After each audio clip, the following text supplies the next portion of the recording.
itu saat lahir, ya. Dan menghilang 3-4 bulan. Nah, ini kan kalian harus tahu nih. Ya minimal sampai stase neropet aja lah. Karena kadang-kadang saya kan pada saat EEG itu ada yang pasiennya itu kan rata-rata bayi. Nah, itu jadi nanti minimal kan harus tahu lah. Kalaupun tidak harus jadi konsultan saraf anak, tapi ya minimal sampai stase neropet harus tahu lah itu kapan munculnya, kapan hilangnya ya. Jadi ini rotting reflex dia menghilang 3-4 bulan, dia muncul saat lahir. Ini cara pemeriksaannya udah tahu kan? Jadi disentuh di area prioral, maaf. Jadi responnya tahu, makanya kan bayi kan kalau kita tempel di sini dia langsung buka mulutnya kan, kalau kita kasih stimulasi di daerah pinggir mulutnya ini.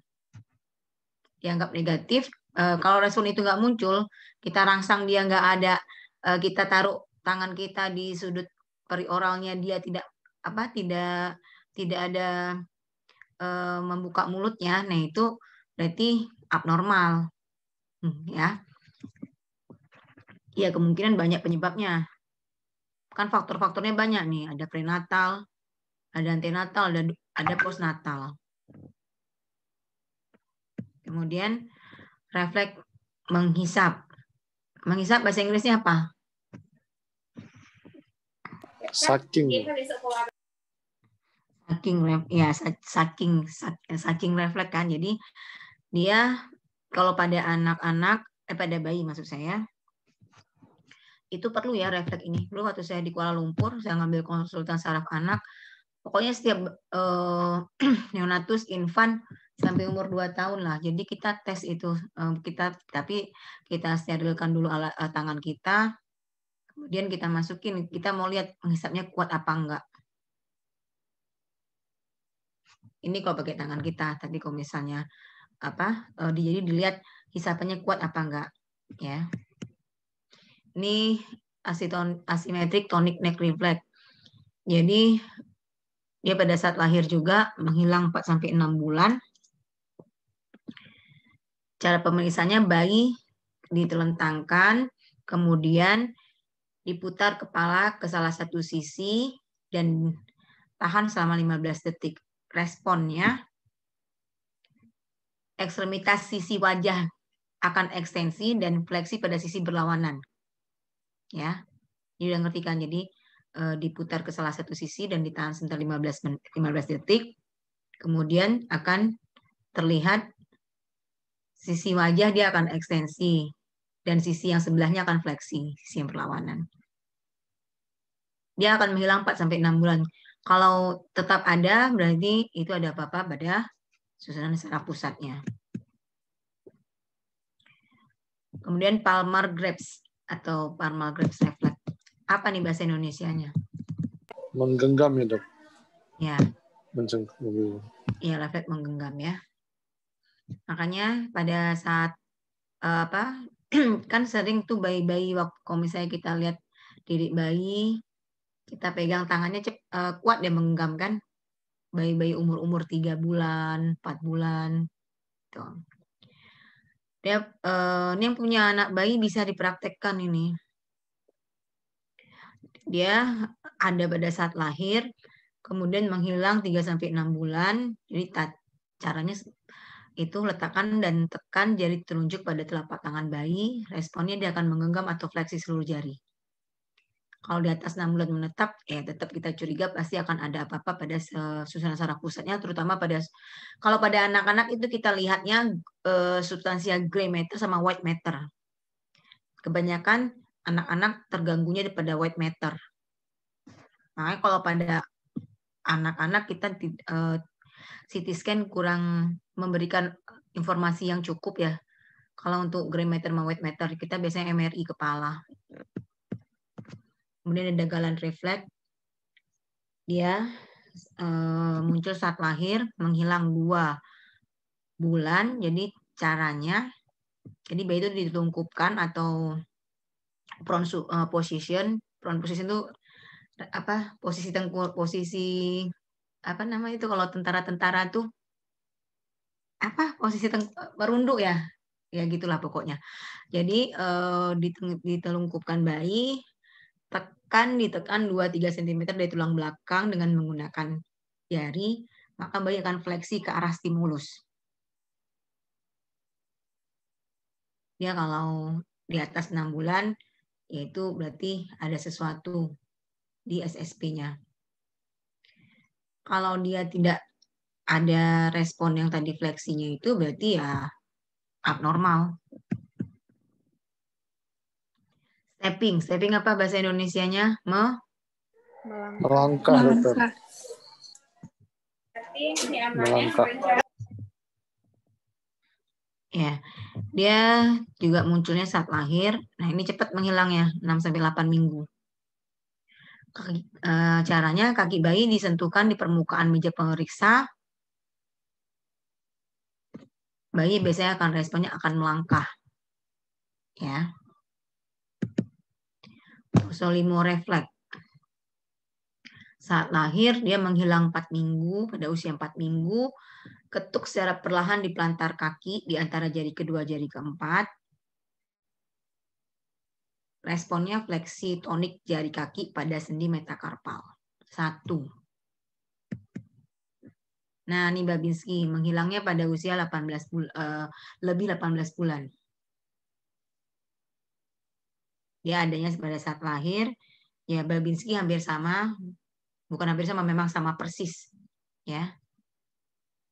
Kemudian ya respon juga udah tahu lah karena udah sering lihat kan. Kemudian mororefleks. Dia muncul semua saat lahir lah. Berarti habis itu menghilang 4 bulan. Caranya berikan suara keras atau menjatuhkan kepala bayi dengan hati-hati, tapi pelan-pelan ya. Nanti tangan dan jarinya akan ekstensi dan fleksi.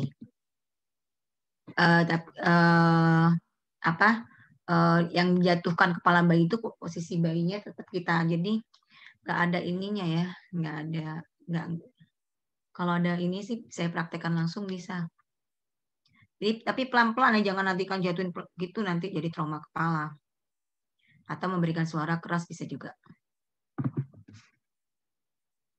Kalau misalnya abnormal, berarti ada curiga ada gangguan di batang otak atau fraktur klavikula.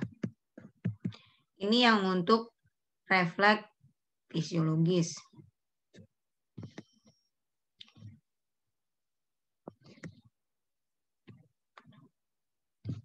Kemudian kita lanjut ya, karena ada beberapa topik soalnya. Ini jadi saya kasih kuliah tuh memang yang apa ya, yang sering kalian hadapin sehari-hari, refleks.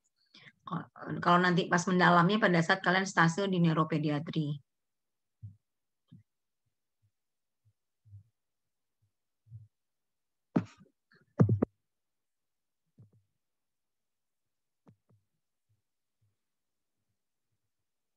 Ini saya stop share dulu ya, karena sekarang kita belajar GCS pada anak bayi ya. Saya stop share dulu. Baik, dokter. Baik, dokter.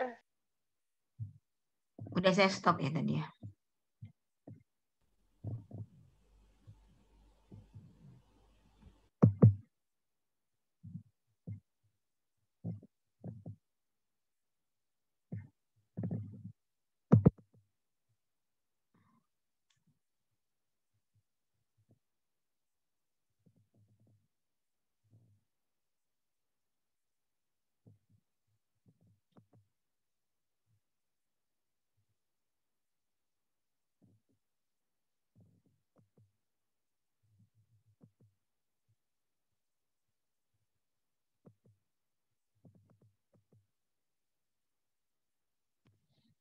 Nah,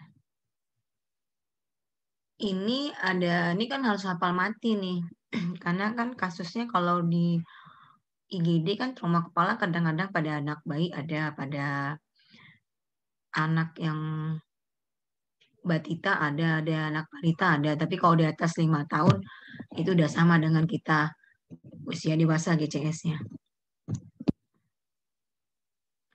Ini kalau yang kurang 6 bulan nih, dia AI-nya ini 4 spontan, kalau 3 tuh dia akan respon membuka mata kalau dipanggil ya, hampir sama sih. 2 dengan nyeri, 1 nggak respon. Kemudian kalau verbal, nah karena dia kurang dari 6 bulan dia cuma 2. Kita kan verbalnya 5. Nah, menangis tuh 2, kalau nggak ada respon 1. Ya.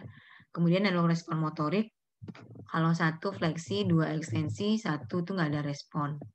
6 sampai 2 bulan I-nya itu sama, verbalnya mungkin ditambah 1 bunyi vokal. Jadi dia udah bisa ngoceh atau apa, atau kadang-kadang dia bisa one syllable, two syllable biasanya. Kemudian respon motoriknya kalau kita kasih hampir sama lah ya, kayak yang motorik pada orang dewasa kalau nilainya 4 kan bisa melokalisir nyeri, fleksi, ekstensi, dan tidak respon. Ini kalau 1-2 tahun sama, 2-4 sama. Nah, kalau 5 itu ya udah sama dengan GCS pada orang dewasa, di mana udah verbalnya udah 5 dan motoriknya juga sudah 5. Jadi 2 sampai 5 2, 4 sama lebih dari 5 itu sudah hampir sama dengan dewasa. Udah sama sih motoriknya sama verbalnya kalau yang di atas 5 tahun itu sudah persis plok sama. Ini GCS-nya, ini kalian hafal ini karena nanti kalau GCS orang dewasa gampang kan.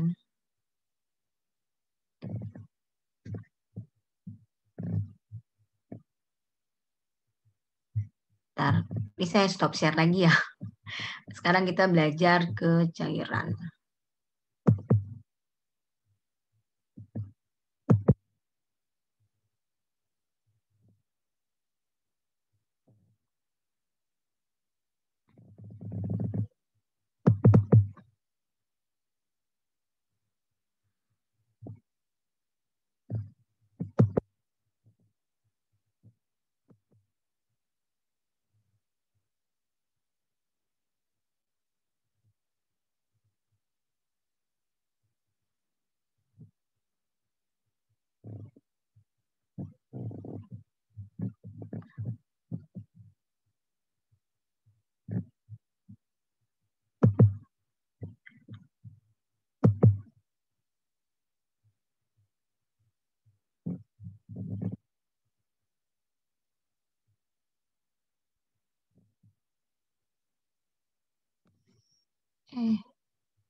Ini saya udah tekan share screen-nya sih, belum ya? Belum tekan share screen ya? Belum muncul, dokter. Belum muncul, dokter. Belum kelihatan, dok.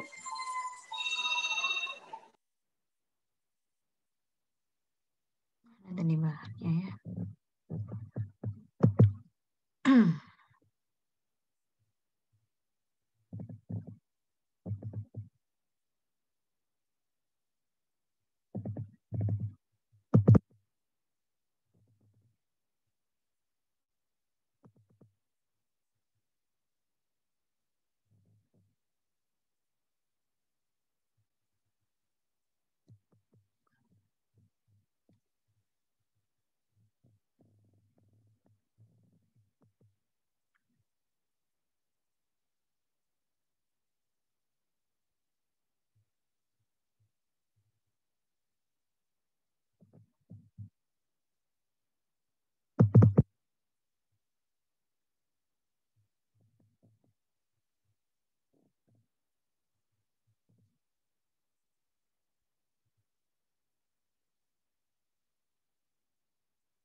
Kalau ini belum kelihatan ya? Izin, dokter. Belum, dokter. Izin belum, dokter.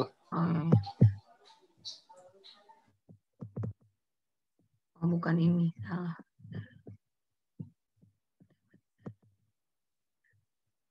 Ini waktunya berapa? Oh.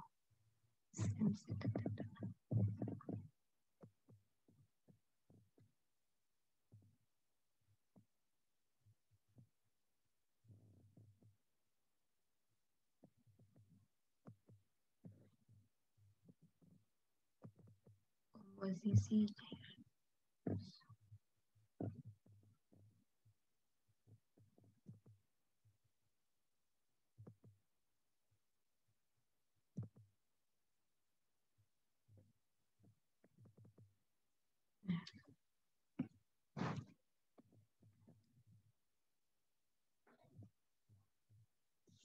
ini udah ya? Sudah dokter, kelihatan.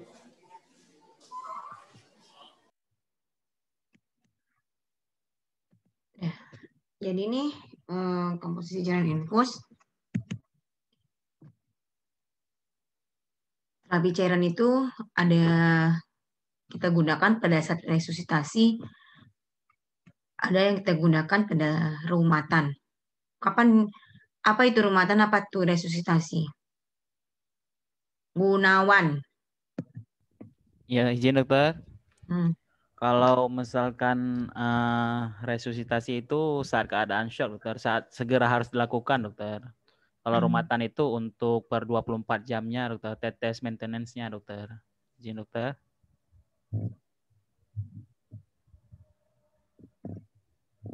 Ya. Jadi resusitasi itu kalau bisa kita bilang untuk emergency phase gitu ya, jadi untuk fase emergency. Kalau ini untuk maintenance-nya, maintenance phase-nya atau maintenance terusnya. Kemudian ada yang kristaloid, ada yang koloid. Kemudian kalau reumatan ini dia biasanya komponennya itu udah biasanya cairannya itu terdiri dari air, elektrolit dan glukosa. Ini kegunaannya kalau untuk resusitasi mengganti kehilangan pada saat fase akut, shock, dehidrasi, hipovolemik. Udah ada jawabannya di sini ya, tadi gunaannya bisa ngelihat ya. Habis itu kalau yang reumatan dia memang untuk kebutuhan harian ya atau maintenance dose. Nah, kalau kristaloid itu mengandung air, elektrolit, dan atau gula dengan berbagai macam campuran. Keunggulan kristaloid adalah ya harga mungkin murah dan aman dari efek samping. Kemudian dari kadar natriumnya bisa hipotonik, bisa isotonik, atau hipertonik terhadap cairan plasma. Kemudian yang cairan isotonik, NaCl, ringer latat, dan ringer asetat. Itu untuk cairan resusitasi. Dia isotonik fluid ini dia mengisi ekstrasel ruang. Kemudian dia seperempat dari jumlah cairan yang diberikan akan tinggal dalam ruangan intravaskular. Kemudian selebihnya akan mengisi ruang interstisial. Kemudian dari komposisinya itu dia dapat mencukupi kebutuhan cairan plasma atau darah yang dibutuhkan jumlah cairannya 4 kali. Kemudian hati-hati juga kalau terlalu buyur terlalu, kalau pada anak-anak kan kita harus pakai kilogram per kilo nanti kan dibuat dulu kilogramnya, kemudian nanti dikaliin ke mikro atau dibagi, kemudian nanti dihitung per menitnya. Nah, hati-hati kalau terlalu banyak tetesannya dapat menyebabkan udem perifer sampai udem paru. Ini yang hipotonik, ada yang 3B, Tridex 27, D5 setengah NS, D5 adalah seperempat NS. Ini sering dipakai nih kalau untuk anak. Kemudian dia bukan cairan resusitasi, penggunaannya pada saat ada gangguan elektrolit, jadi electron imbalance dysfunction. Kemudian cairan ini didistribusikan ke ekstra dan intraseluler. Dia digunakan pada kehilangan cairan tubuh yang disertai kurangnya cairan intraseluler. Misalnya pada dehidrasi kronik. Digunakan untuk kebutuhan reumatan, bertujuan untuk mengganti kehilangan air lewat urin, feses, paru, dan keringat. Kemudian cairan yang hilang dengan cara ini sedikit sekali mengandung elektrolit. Kalau hipertonik NaCl 6%. Dia miliosmoliternya itu 1000 sampai 2500. Ini yang untuk koloid dipakai sebagai cairan resusitasi. Yang termasuk koloid apa aja itu, darah, plasma, albumin, nah gitu kan. Kan sering tuh kita kadang-kadang pakai albumin. Ya. Dia lebih lama berada di ruang intravaskular dan lebih efisien dibandingin kristaloid, tapi harganya mahal. Kadang-kadang dia reaksi sensitivitasnya itu lebih tinggi dibandingin yang lain. Ini komposisi yang kristaloid Ini bisa kalian nengok di kumpulan infus-infus tuh. Ini juga. Nah, ini kalau ininya. Nah, ini resusitasi maintenance-nya. Ya. Oh iya.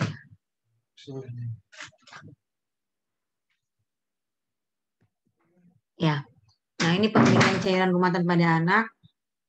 Pada normalnya 285 sampai 295 ml per kilogram. Kemudian pada anak dengan berat badannya kurang dari 10 kg, lebih baik diberikan cairan dengan kandungan 1/4 NS. Karena kebutuhan air masih cukup tinggi. Sedangkan anak yang lebih besar, lebih baik air dan glukosa menggunakan cairan 1/2 NS. Ya. Pemilihan cairan rumahan pada anak kalau untuk neonatus. Nah, kapan disebut neonatus, kapan disebut infan? Tunggu ya, saya lihat dulu foto-fotonya. Tadi Gunawan sudah. Tapi pernah dengar kata neonatus nggak? Izin dokter. Pernah, dokter. Dokter.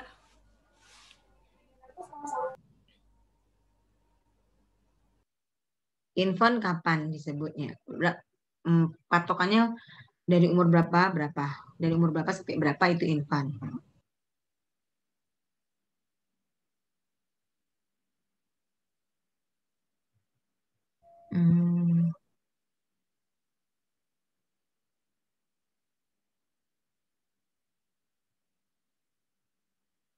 Yang cewek sekarang. Siapa nih yang Cut Sri. Yang cewek saya kurang kenal karena pakai masker. Cut Sri ada nggak sih? Cut Sri apa sih nama kamu tuh, Dek?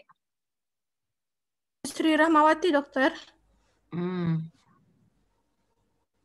Kalau neonatus sampai 28 hari, dokter. Kalau infan sampai umur 2 tahun.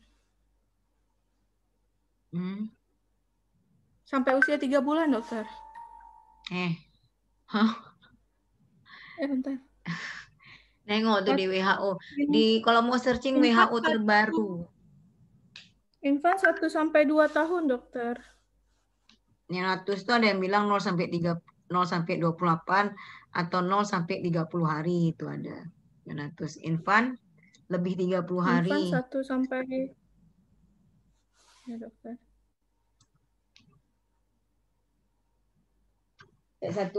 Berapa sampai lebih 30 hari sampai berapa? Di WHO terbaru ada tuh. Lebih. Ada 5 pembagiannya. Jadi susah tuh saraf anak. Jadi jangan anggap sepele. Kalian kan selama ini tentang stroke aja. Terus senior kalian udah remedial nggak lulus lagi, retaker jadinya OSCE-nya. Untung ujiannya Zoom, jadi nggak pulang kampung. Kalau zaman saya dulu, kita kalau ada yang retaker, aduh, nggak ada muka lagi. Tahu retaker kan? Apa? Retaker itu yang udah remedial tapi nggak lulus, jadi retaker namanya. Nggak lulusnya nih bagian neuropediatri sama EEG. Jadi jangan anggap remeh bagian yang kecil. Sebetulnya nggak kecil sih, karena bukan saraf mengecilkan yang lain, karena kalau untuk saraf anak ini berbeda jauh sama saraf dewasa. Apalagi EEG-nya. EEG-nya itu sangat-sangat. Nantilah kalau kalian lihat kalau udah masuk nanti di EEG, stase EEG. Itu banyak kan senior-senior kan, dok ini dok ini spike wave-nya ya. Padahal normal. Itu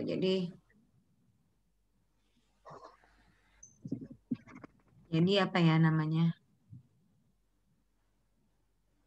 tidak mudah ya kalau yang berhubungan dengan anak itu sangat-sangat nggak mudah.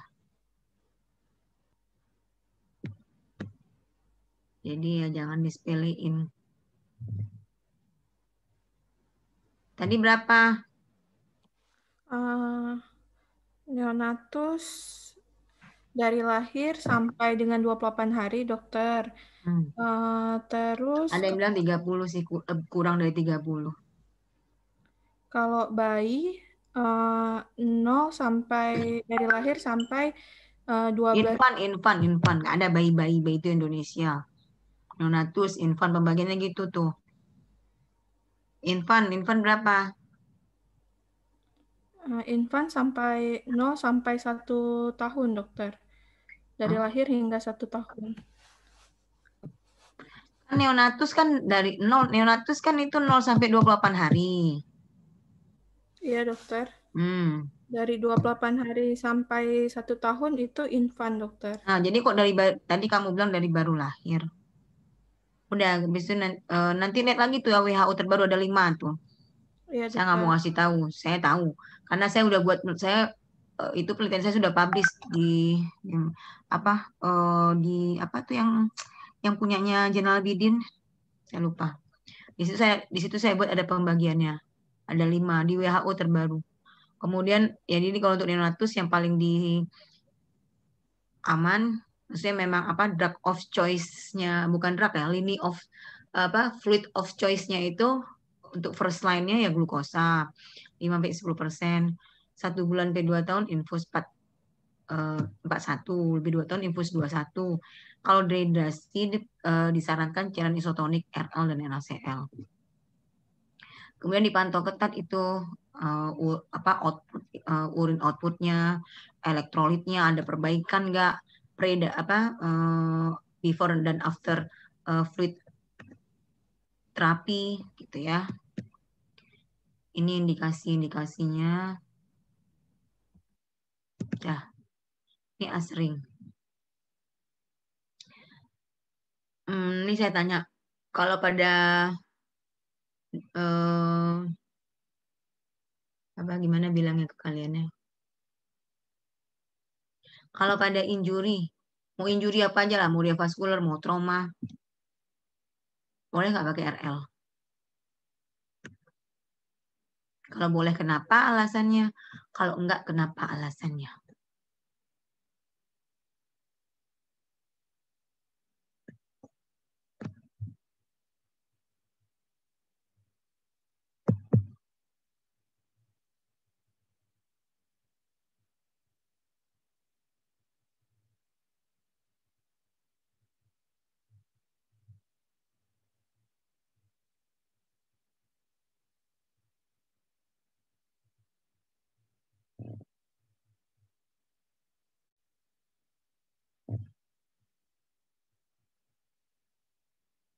Coba Fitriana.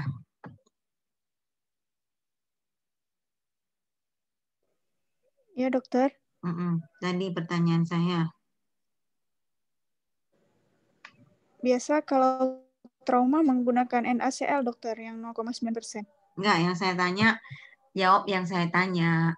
Boleh nggak menggunakan laktat atau RL pada injury? Injury tahu kan? Injury itu tidak harus trauma. Bisa vaskular. Apa definisi injury? Nggak harus trauma, mau vaskular atau trauma atau infeksi. Kalau nggak boleh kenapa? Kalau boleh kenapa?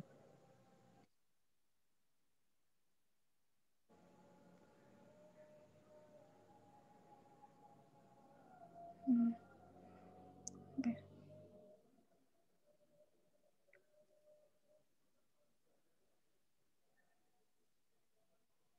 Tidak boleh, dokter. Kenapa nggak boleh? Di IGD semua konsulen saraf pakai RL, termasuk saya.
Dewi Purnama Sari ya.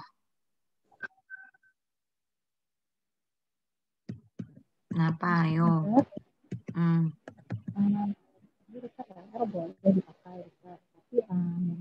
Nggak dengar suaranya. Jadi dokter, kalau menurut Dewi dokter, RL boleh dokter dipakai. Tapi lebih bagus bila kita pakai NaCl karena tingkat pengaruh dengan osmolaritasnya dokter. Jadi kok pengaruh osmolitas kenapa? Memang dari secara GCS-nya memang nggak masalah dokter kan. Kan kita nggak bicara GCS. Ya. Siti. Ya dokter. Bisa dokter menggunakan RL dokter karena sama-sama larutan isotonis dokter. Desti. Izin dokter. Menurut Desti tergantung dari kasusnya apa dokter untuk penggunaan RL atau NaCl. Kan tadi saya udah bilang. Injury. Kalau orang boleh injury kan, kita bilang injury kalau orang Indonesia. Injury. Both apa tadi vascular and traumatic. Kalau menurut Desti bagusnya digunakan NaCl dokter. Kenapa nggak boleh laktat?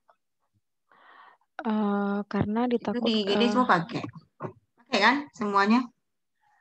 Benar dokter.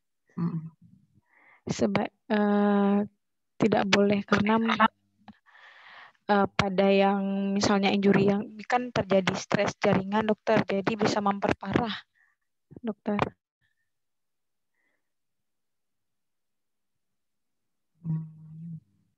Yang cewek udah semua ya? Cewek berapa orang kalian? 4 ya? Izin dokter, yang ceweknya 5 orang dokter, cowok 3 orang dokter. Yang cewek yang udah jawab berapa orang? Sudah semua dokter. Oh, udah ya? Oh, sekarang giliran laki.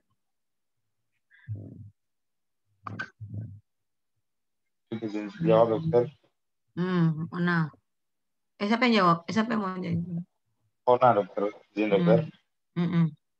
Ada kasus-kasus yang head injury dokter cenderung bisa terjadi hiponatremi dokter. Kalau makanya tidak kadang-kadang ada kondisi tidak dianjurkan untuk pemberian RL dokter.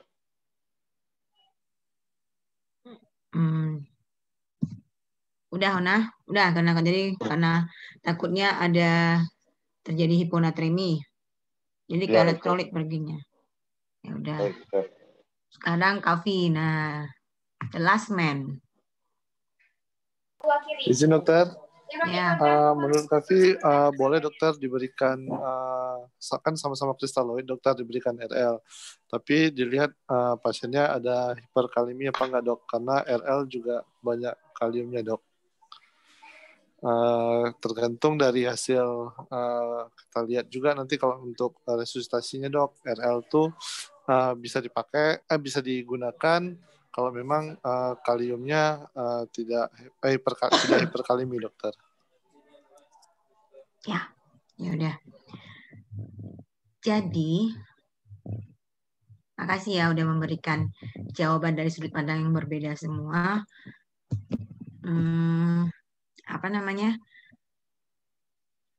Sebetulnya kalau dari segi teori laktat itu tidak boleh sama sekali diberikan untuk trauma kepala, vaskular, pokoknya injury lah, infeksi. Kenapa? Karena laktat itu akan memperberat udem yang sudah ada. Itu harga mati. Jadi kayak kita nggak boleh makan babi. Hampir sama dengan itu sih. Cuman kalau di UI waktu saya pendidikan, kita pakainya asering. Aspirin ini yang paling aman. Nah, pertanyaannya tadi makanya saya iniin kalian apa kan kalau ini itu apa sih maksudnya ya? Ngeraguin kalian gitu. Bentar habis baterai. Ngeraguin kalian karena kan di sini kan kita pakainya anu semua kan, RL semua gitu kan. Nah, Kenapa? Tapi kalau dari segi teori kita memang nggak boleh itu RL. Kalau kita di UI waktu saya pendidikan Asring itu yang paling aman dengan kasus apa aja. Kenapa di sini boleh? Karena Asring beli dan pasien kita rata-rata BPJS. Merepet dia kalau disuruh beli. Tapi kalau berobat Kuala Lumpur dia jual tanah dan sawahnya. Itu saya nggak nyindir ya, cuman maksudnya memang kenyataan. Pasien yang datang ke praktek itu juga. Ini kemarin tuh baru kejadian tuh 1 hari yang lalu pasien di praktek.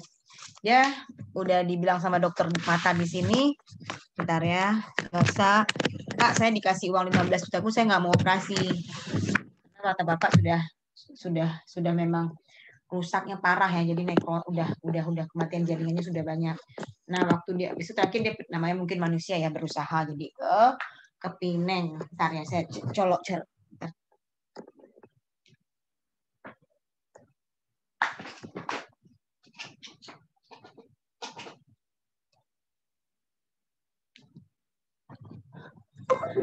Nah, namanya ke Pineng.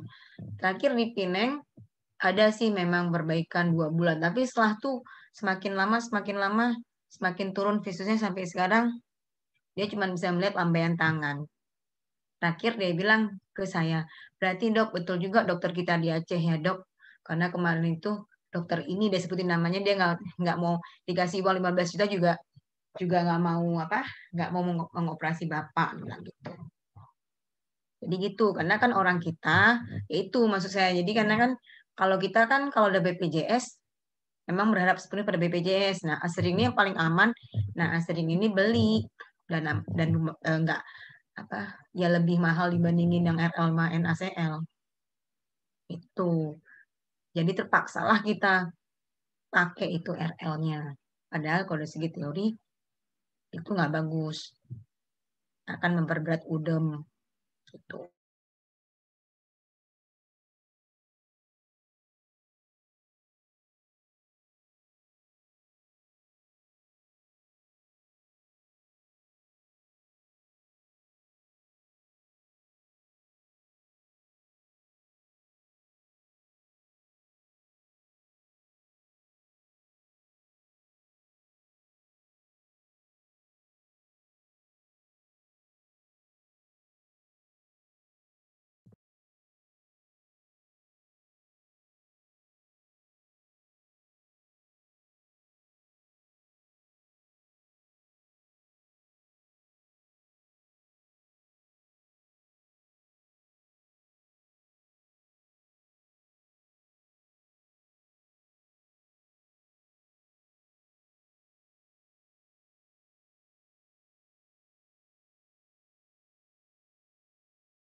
Biasanya kita masuk ke terapi cairan, mungkin ini tadi udah hampir sama ya.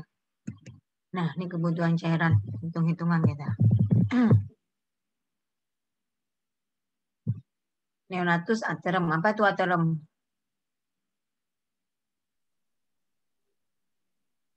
Bayi yang lahir Cukup bulan, dokter. Ya. Kalau hari pertama 60 sampai 80. Jadi kita kalau anak-anak itu ya pokoknya berhubungan dengan anak lah, mau mulai dari neonatus sampai dia usia adolescent, kalau dia belum 50 kg kita tetap main per kilogram berat badan. Jadi hari pertama 60 sampai 80 cc per kilogram berat badan per hari. Jadi ini yang normal-normal ya, tanpa ada komorbid yang berhubungan dengan SSP. Jenis cairannya DX 5% atau 10%. Hari kedua sampai hari ketujuh meningkat ya dari 80 sampai 100 cc. Jenis cairan digunakan N5. N5 itu tahu kan terdiri dari D5 dan seperempat NS atau campuran yang dibuat. Dex banding NS sama dengan 1:1. Kemudian cairan dinaikkan setiap hari. Ini setelah hari ketujuh ya, dinaikkan setiap hari 10 sampai 20 cc per kilogram berat badan per hari. Jadi nanti hari ketujuh mungkin jadi kita ambil patokannya. Jadi kalau untuk anak-anak tuh kalau kan dia ada range dosisnya gitu kan. Jadi kalau memang kondisi bagus ya kita pakai, biasanya kita kalau untuk dia beda-beda sih. Kalau pada obat anti epilepsi kita biasanya mulai dari dosis kecil dulu. Nanti kalau nggak mempan baru kita naikkan pelan-pelan. Jangan langsung mulai dari dosis maksimal. Nah begitu juga dengan cairan. Jadi nanti hari kalau kita mulai hari ke-7-nya 80 terus nih dari hari kedua sampai hari ke-7, berarti hari ke-8-nya kita 90 atau 100. Ya, jangan langsung mulai dengan dari yang 120. Nanti ditakutkan terjadi apa? Kalau kita mulai dari dosis yang paling besar, ditakutkan terjadi apa? Terjadi udem, dokter. Ya, udem paru ya. Nah, ini kalau preterm apa?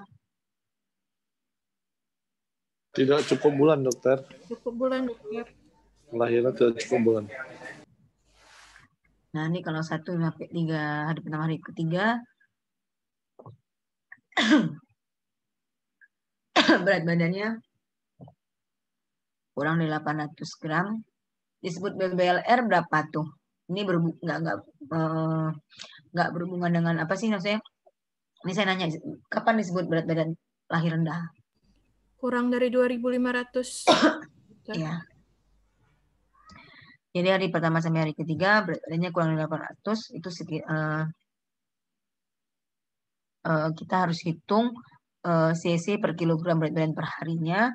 Kemudian jenis cairan yang digunakan kalau lebih 800 dia DX 5%. Hari ketiga sampai hari ketujuh mulai ditambahkan elektrolit. Ya. Ini kan harus hafal ini. Karena nanti ujiannya ada ujian teori apa? Oh, ini saya kasih clue-nya dikit ya untuk ujian. Ujiannya kalau saya ada waktu sih maunya saya face to face. Ujiannya soalnya udah saya buat, jadi soalnya udah saya buat, kuliahnya belum. Jadi ada dari berapa saya buatnya soalnya. Karena kan kalau face to face nggak banyak. Ada 5 serial dan soalnya kalau kalau sama saya EEG reportnya in English ya. Karena soalnya saya waktu di Kuala Lumpur semua in English. Ya, jadi harus in English kalau sama saya laporan EEG reportnya. Tapi itu kan masih jauh lah, kan ada dulu yang di Bangsal. Habis itu kalau di Neropet soal ujiannya saya pakai bahasa Inggris. Jawabnya terserah. Jawabnya pakai both English and Indonesia nggak apa-apa. Mau English atau mau Indonesia nggak apa-apa. Tapi saya soal pakai bahasa Inggris. Kemarin itu IPA ujiannya bahasa Inggris sama saya. Email, pokoknya yang waktu saya Neropet. Ada yang jawab pakai bahasa Indonesia, ada yang a half English, a half Indonesia. Ya, jadi soalnya itu ada serialnya ada 5 seri. Nah, sama saya nanti ujiannya, kalau nggak bisa offline, kita pakai Zoom ya. Nanti ada saksinya si Dina. Ya, soalnya itu salah satunya kebutuhan cairan. Ya, udah saya kasih bocoran. Nanti terserah jawabnya mau pakai bahasa Inggris atau bahasa karena soal ujian sama saya lisan. Pakai bahasa Indonesia nggak apa-apa. Yang penting ngerti soalnya kalian bisa ngerti. Kalau nggak ngerti nanti minta tolong ditranslatekan pakai bahasa Indonesia boleh Mas. Itu ya.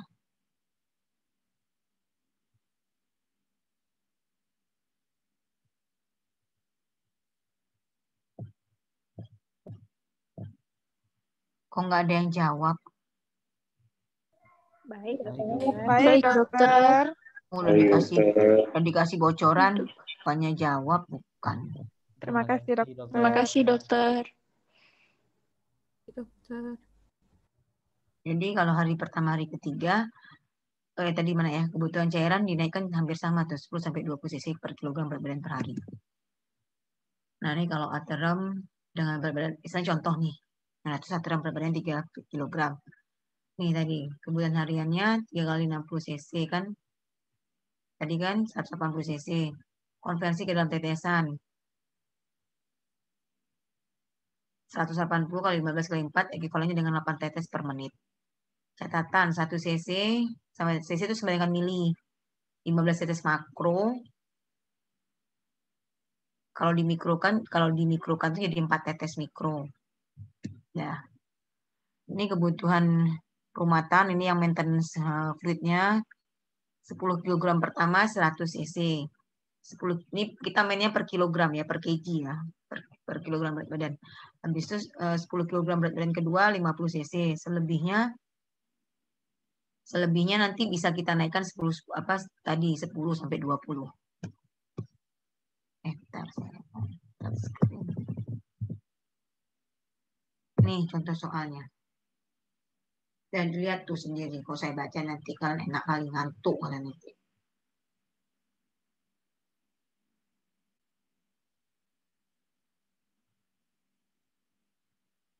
Gunawan baca tuh. Contoh anak dengan berat badan 25. Baca. Baik, dokter. Contoh, anak dengan berat badan 25 kilo, kebutuhan cairannya adalah 10 kilo yang pertama itu dikali 100 cc sama dengan 1000 cc. 10 kilo yang kedua dikali dengan 50 cc jadinya 500 cc. Nah, sisanya yang 5 cc itu dikali dengan 20 cc jadinya 100 cc untuk totalnya 1600 cc dikonversikan dalam tetes makro 1600 kali 15 sama dengan 18 tetes per menit selama 24 jam, dokter. 24 kali. Nah, bentar. Ini mana tadi ya? Kebutuhan cairan dehidrasi sedang, dehidrasi berat. Nah, ini harus hafal ini kalian.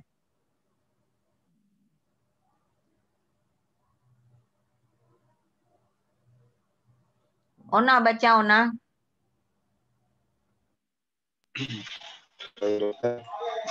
Kebutuhan cairan untuk dehidrasi sedang, jumlah kehilangan cairan versus loss. Nggak jelas suaranya tuh. Lagi jaga ya. Kok pakai masker? Lagi di ya, dokter. Di mana?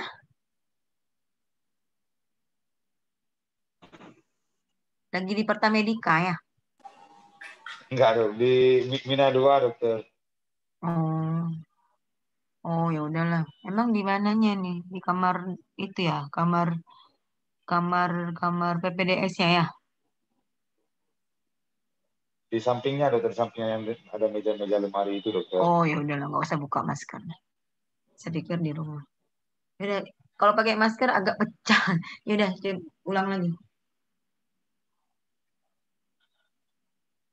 Kebutuhan cairan untuk dehidrasi sedang.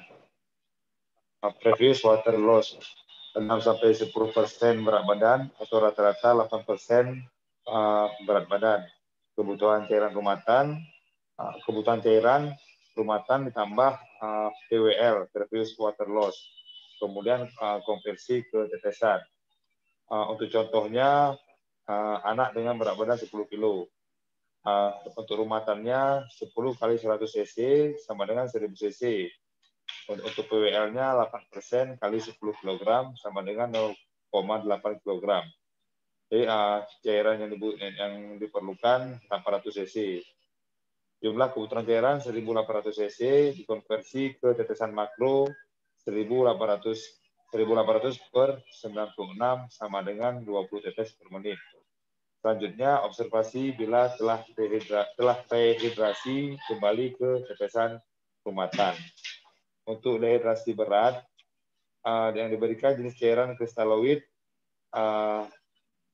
RL, RA atau NS. Jumlah cairannya pada bayi 1 jam pertama 30 mili per kilogram berat badan. Selanjutnya 5 jam berikutnya 70 mili per kilogram berat badan. Untuk anak-anak sendiri 30 menit pertama 30 mili per kilogram berat badan. Selanjutnya 2,5 jam berikutnya 70 mili per kilogram berat badan. Bentar.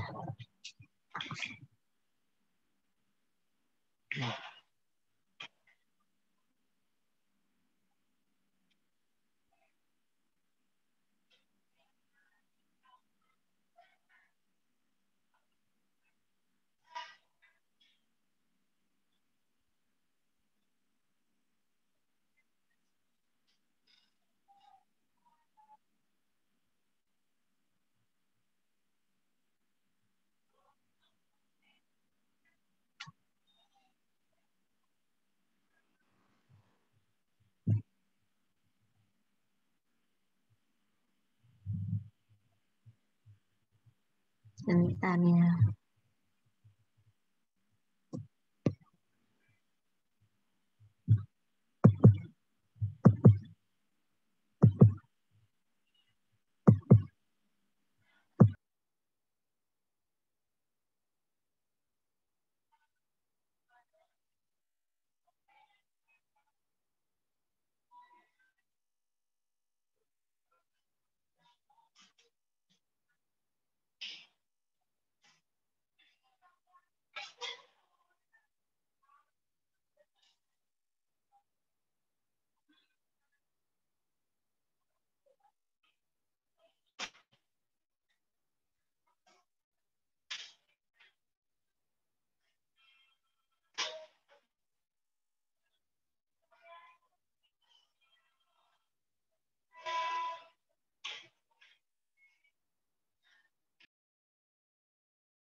Izin dokter.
Izin dokter.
Ya udah. Ya kita mulai lagi ya. Maaf ya tadi ada tamu soalnya. Baik dokter. Sekarang kalau Baik, pada dokter. bayi baru lahir 60 ml, kebutuhan cairannya itu 60 ml per kilogram berat badan selama per 24 jam pertama, dan kemudian meningkat per 10 ml untuk 4 hari selanjutnya. Kemudian bayi yang kurang dari 10, 100 ml per kilogram per 24 jam. Kemudian yang 11 sampai 20, 1000 ml per 50 ml untuk setiap kilogram di atas 10 kilogram. Kemudian 21P30, 1500 ml plus 25 ml untuk setiap kilogram di atas 20 kg. Sampai maksimumnya 2500 ml per hari. Nah, ini contoh soal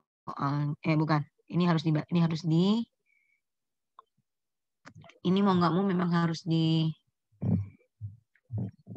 hafal ya. Ada yang menurut Holiday Zegar, kemudian ada yang menurut Dero. Kita pakai misalnya yang menurut Holiday Zegar. 4 ml per kilogram berat badan per jam jika berat badannya itu 10 kg pertama. Kemudian itu misalnya 2 ml per kilogram berat badan per jam, berat badannya 10 kg kedua. Kemudian untuk sisa berat badan selanjutnya 1 ml per kilogram berat badan per jam. Jadi ini ya, ininya. Kalau berdasarkan berat badan bayi kurang dari 3 kg, 170 cc per kilogram berat badan per hari, 3 sampai 10 kg, 105 cc per kilogram berat badan per hari. Kalau 10 sampai 15 itu 85 cc per kg per day. Habis itu kalau lebih dari 15 kg, 65 cc per kilogram berat badan per hari. Nah, ini tetesan mikronya.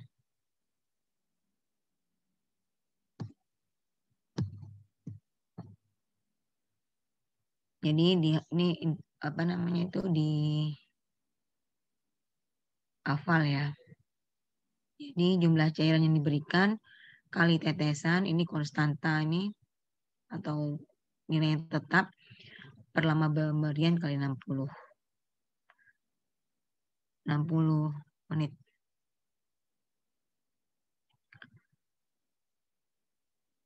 Jadi contohnya nih, seorang pasien neonatus memerlukan rehidrasi dengan 250 liter per infus dalam waktu 2 jam, berapa tetesan per menit?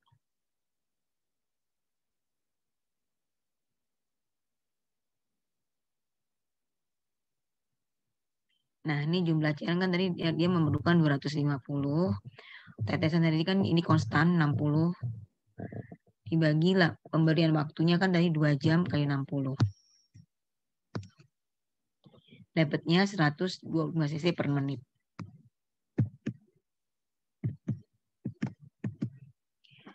Nah, ini transfusi darah. Kebutuhan transfusi darah diberikan pada orang dewasa jika pendarahan lebih dari 15% EBV. Kemudian pada bayi dan anak jika pendarahan lebih dari 10% EBV.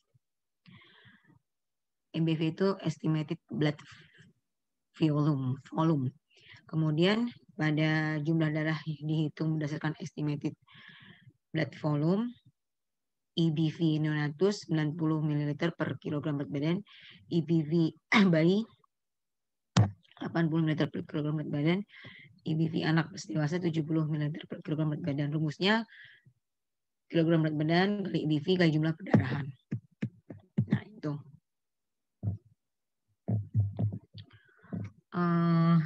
Kemudian udah jam berapa ya?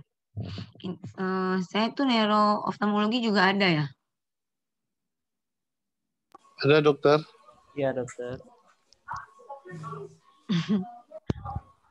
Oftalmologi kapan ya? Udah jam 9. Ntar saya stop share dulu. Coba saya lihat dulu ya bahannya banyak nggak? Kalau nggak banyak, coba saya lihat dulu di.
Yaudah.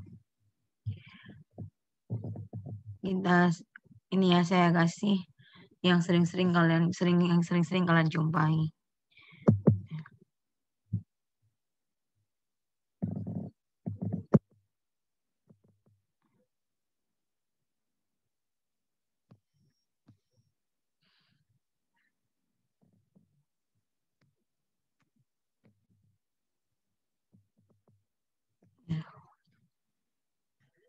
Ini kasusnya sering kalau kalian teliti ngelihat pasien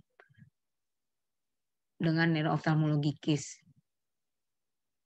Strabismus, esotropi, dan eksotropi. Jadi harus dibedakan. Strabismus bahasa sehari-harinya apa? Juling, dokter. Juling, dokter.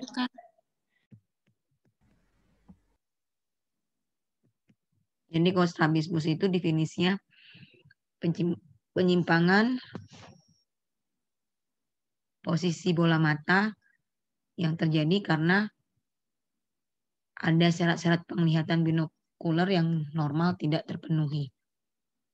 Nah, apa itu syarat penglihatan binokular yang normal? Fisiologi dari saraf mata harus bagus, di mana harus tahu benda mana yang menjadi perhatian, kemudian difiksir pada kedua fovea sentralis dan sebanding dalam ketajaman maupun ukurannya. Kemudian yang kedua, posisi kedua mata sedemikian rupa sehingga pada setiap arah penglihatan bayangan benda selalu jatuh tepat pada kedua fovea. Jadi ini juga dibutuhkan kerjasama dari seluruh otot-otot intra maupun ekstraokuler. Kemudian syarat yang ketiga, ada kemampuan susunan saraf pusat untuk mensintesa kedua bayangan dari kedua mata menjadi suatu sensasi berupa bayangan tunggal. Nah, ini kalau strabismus. Ada yang keluar tuh ESO atau dalam bentuk S atau divergen. Kalau ke dalam tuh tadi bukan bacanya ESO, EXO. Kalau yang ke dalam tuh esotropi. Jadi dia bentuk konvergen, ada gambar. Kalau ke bawah tuh hipotropi, kalau ke atas tuh hipertrofi. Kalau menurut manifestasinya, itu lebih mengarah ke heterotropi, kalau laten lebih ke heteroporia. Ya, ini macam-macam strabismus. Kalau menurut sudut deviasi, ada concomitant strabismus, non-comitant strabismus. Non-comitant strabismus itu sering disebut paralitik strabismus. Concomitant strabismus itu sudut deviasi itu tetap pada berbagai posisi. Kemudian menurut kemampuan fiksasi mata ada unilateral strabismus, ada alternating strabismus. Kalau yang unilateral strabismus bila satu mata yang berdeviasi secara konstan. Kalau alternating strabismus bila kedua mata berdeviasi secara bergantian. Kalau menurut waktunya ada permanen, ada intermittent. Kalau permanen mata tampak berdeviasi secara konstan. Kalau intermittent ya pada saat tertentu aja. Padahal cemas. Nah, kadang-kadang pada saat malu atau pada saat marah. Mata kadang-kadang berdeviasi, kadang-kadang normal.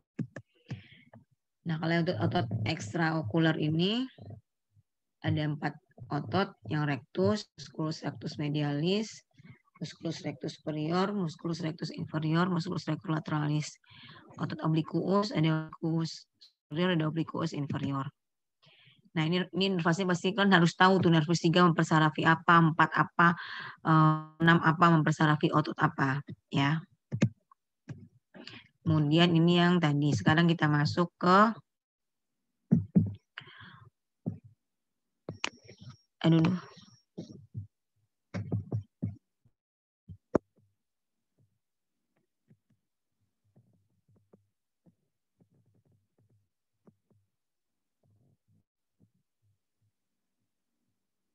sekarang kita masuk ke proptosis ya. Siap dulu.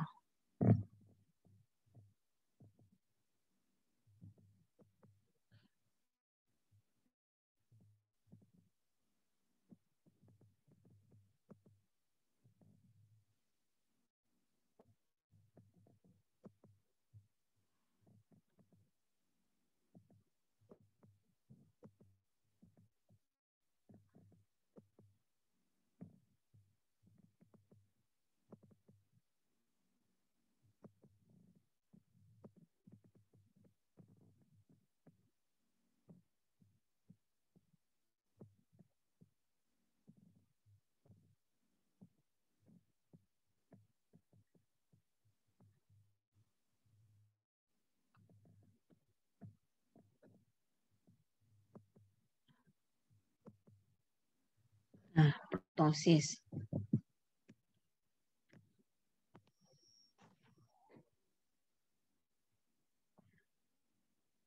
Proptosis itu didefinisikan apabila bola mata itu protrusion.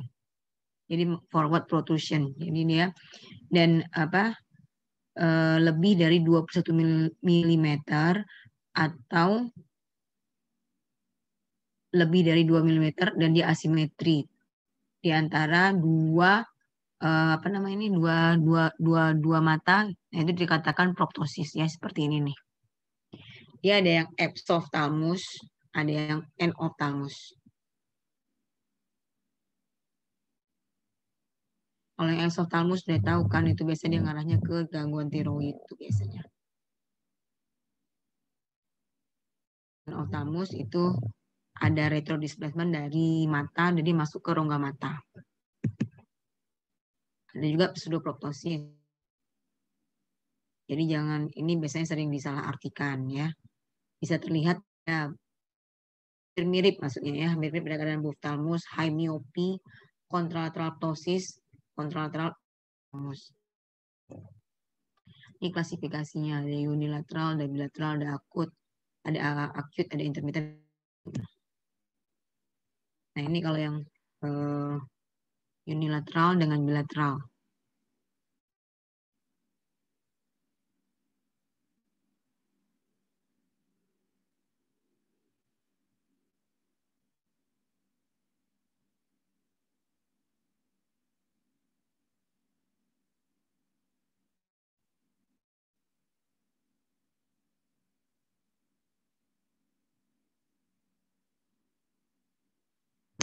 Ya, jadi apa kalian baca aja unilateral, bilateral, habis itu keadaan pada acute proptosis itu pada orbital atau hemorrhage atau orbital hemorrhage. Kalau intermittent proptosis bisa dijumpai pada periodic udem orbital hemorrhage. Kalau pulsasing proptosis sering pada berhubungan dengan caroticovernous fistula, circular aneurysm, ada congenital meningokel. Nah, ini underlying disease-nya sih. Pada orang anak-anak dan pada orang dewasa.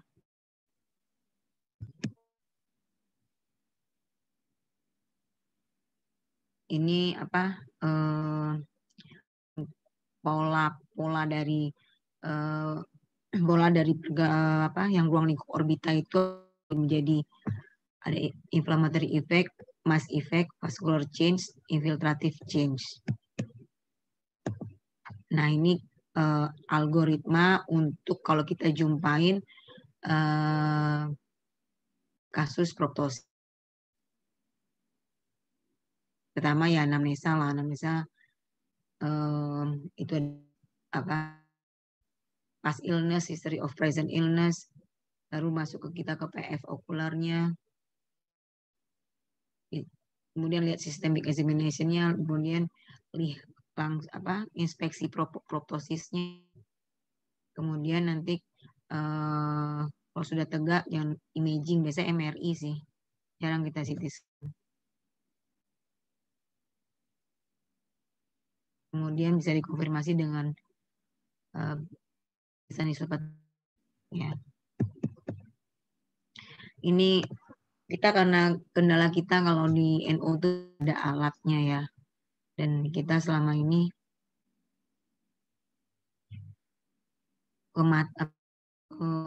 untuk stase neuro-oftalmologi 3 hari di mata, 2 hari di saraf. Ini cara pengukurannya lebih enak tuh kalau langsung ya.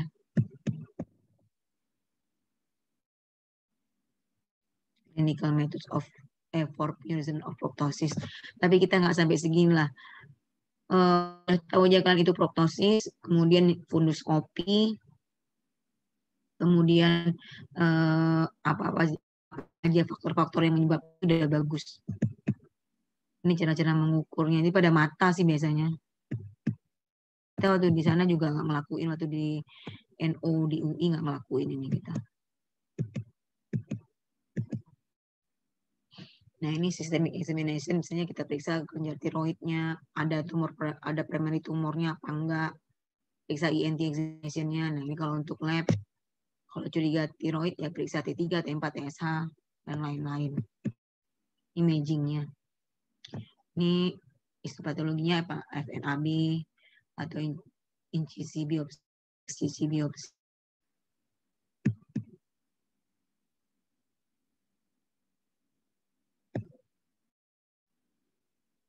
Ini apa namanya?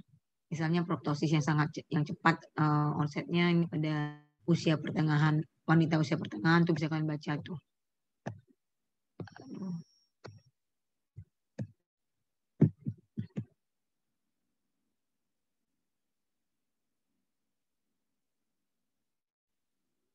Ini ada preseptal selulitis, ada orbital selulitis. Ini anatominya, presentationnya kalian baca aja ya.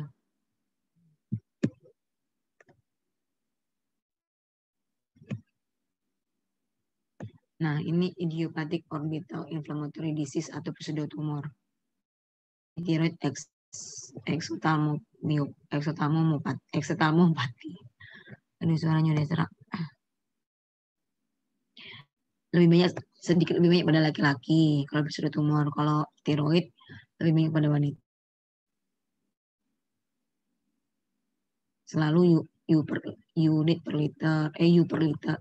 L. Kadang-kadang aja B per L, tapi biasanya kalau tiroid biasanya B per L.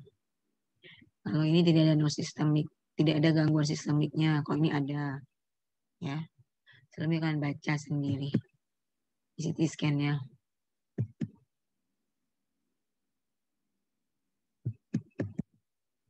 Udah. Kalau untuk neurooftalmologi karena emang saya cuma ditempatkan sambil mengisi kekosongan, ujiannya pakai bahasa Indonesia, tulisan. Ya. Baik dokter. Udah selesai. Izin dokter, izin bertanya dokter. Tanya apa? Siapa suruh tanya? Orang belum disuruh tanya. Baik dokter. Mau nanya apa, Ona? Kalau berhubungan dengan neurooftalmologi saya males. Karena saya udah mengundurkan diri soalnya. Kalau neuropet boleh tanya apa. Kalau neurooftalmologi lebih enak langsung pasiennya lebih enak gitu. Kalau yang berhubungan dengan PF ya, itu juga dengan anak ada kasus atau ada itu kita lakuin itu.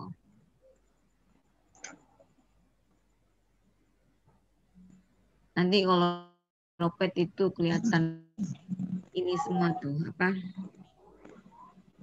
sih namanya yang diajarin yang tadi ini nih akan dapat semua tuh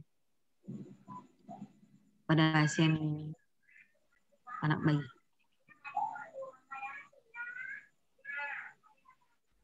Ya dokter. Udah ya.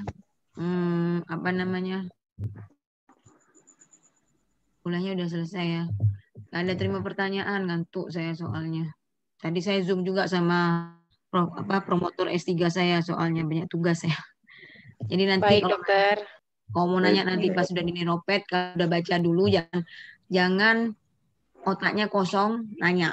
Jadi harus belajar teori. Jadi enak diskusinya. Baik dokter. Baik dokter. Belajar dulu. Baik dokter. Ya udah. Ini ada tanda tangan nggak ya kuliah?